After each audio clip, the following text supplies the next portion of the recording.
thought it was over from the last episode. I'm back jumping again. Welcome back to another episode of Fine Wine 216. This is your first time viewing the channel. I appreciate you more than you know. As always, like, comment, subscribe. Comment.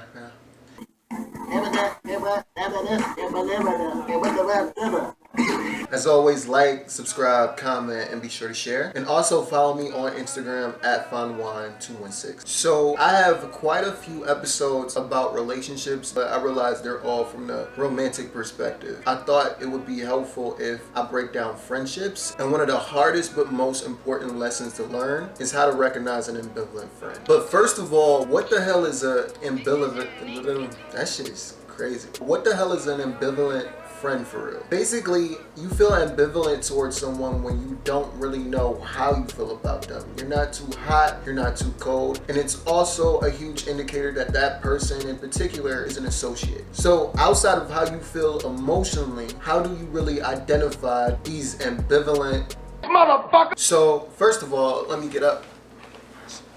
I'm gonna have to zoom out, goddamn.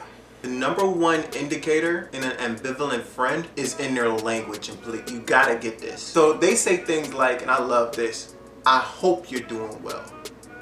Why you hoping? Then they'll say something like this, like something will happen to you, and they'll say something like, I can't imagine how this feels. Why are we imagining how this, why don't you call me and let's figure out how I feel about whatever.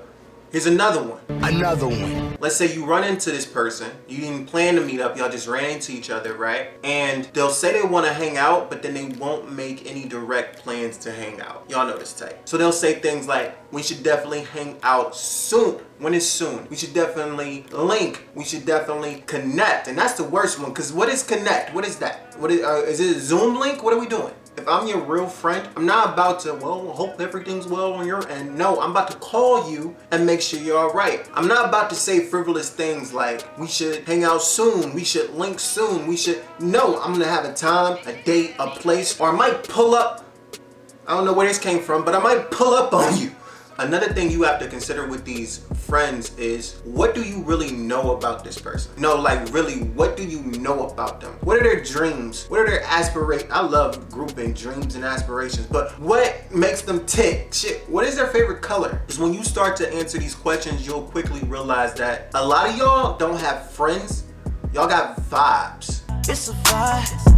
A lot of the people that you think are friends are only acting as such because you're present. Y'all might go to the same school. Y'all might play on the same team. Y'all might work the same job. But if you leave and then y'all are no longer friends.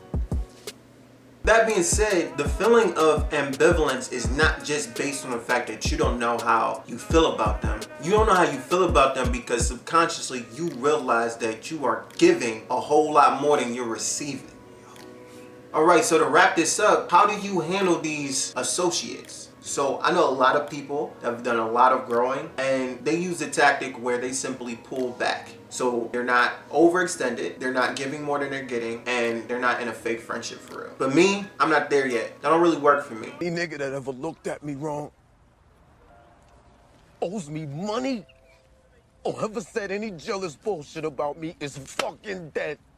I don't really know too many different ways to love. It's either like all or nothing. So if I'm in a situation where the friendship is no longer serving me, cut them off. Cut it, cut it, cut it, cut it.